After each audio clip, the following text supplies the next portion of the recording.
ধর্মীয় স্বাধীনতা লঙ্ঘন ও অধিকার খর্বের অভিযোগ এনে ভারতের গোয়েন্দা সংস্থা রিসার্চ অ্যান্ড অ্যানালাইসিস উইং এবং রাষ্ট্রীয় স্বয়ংসেবক সংঘ RSS এর উপর আরোপের নিষেধাজ্ঞা সুপারিশ করেছে যুক্তরাষ্ট্রের আন্তর্জাতিক ধর্মীয় স্বাধীনতা বিষয়ক কমিশন USCIRF।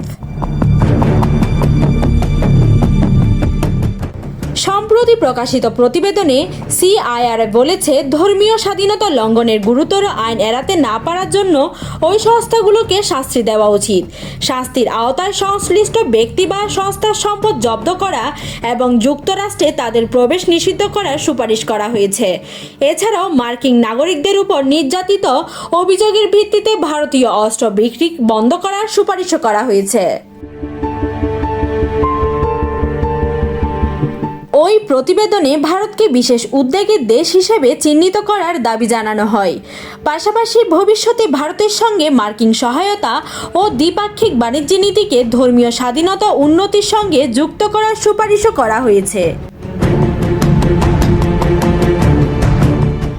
প্রতিবেদনে আরও বলা হয়, ভারতের ধর্মীয় স্বাধীনতার হাল ক্রমশই খারাপ হচ্ছে। ধর্মীয় সংখ্যালঘু ও তাদের উপাসনালয় হামলার শিকার হচ্ছে।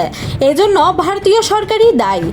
USCIRF সহ পৃথিবীর 18টি দেশকে উদ্বেগজনক বলে চিহ্নিত করা হয়েছে।